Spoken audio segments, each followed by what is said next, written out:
வருமான வரித்துறை ரெய்டு, கதர் கட்சியில கலேபரம். தமிழக கதர் கட்சி தலைவர் வீட்டுல வருமான வரித்துறை ரெய்டுன்னு ஒரு தகவல் தீயா பரவுச்சு.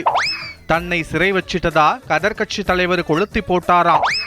என்ன ஏதுன்னு விசாரிக்காம அவசரப்பட்டு சூரிய கட்சி தலைவர் வேற கடுமையான அறிக்கை விட்டாராம்.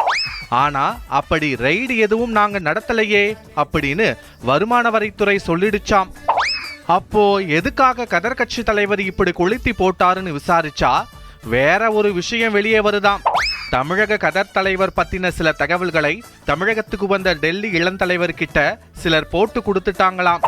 அதனால அப்செட் ஆன இளந்தலைவர் தமிழக கதர் தலைவரை தன்னோட பிரச்சாரத்துக்கு வர வேண்டாம்னு சொல்லிட்டாராம்.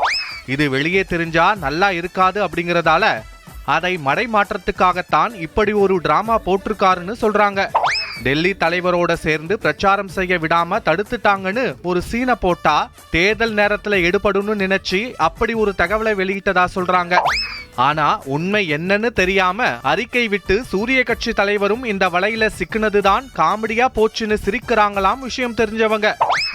கதர் கட்சியில அடுத்து என்ன நடக்க போகுது அப்படிங்கறதை இளம் தலைவரோட நடவடிக்கைகள் தெளிவா எடுத்து காட்டுறதால தமிழக கதர் கட்சியில இன்னொரு தரப்பு ரொம்ப உற்சாகமா இருக்குதாம். தேர்தல் முடிஞ்ச உடனே தமிழக கதர் கட்சியில அதிர்வேட்டு சத்தம் அதிகமா கேட்க தொடங்கும் அப்படிங்கிற எதிர்பார்ப்போட அந்த கோஷ்டி காத்துக்கிட்டு இருக்காம். கதர் சட்டை போட்டிருக்கிற சூரிய கட்சி அனுதாபிகளோட நிலைமைதான் ரொம்ப சிக்கலா போகும்னு சொல்றாங்க.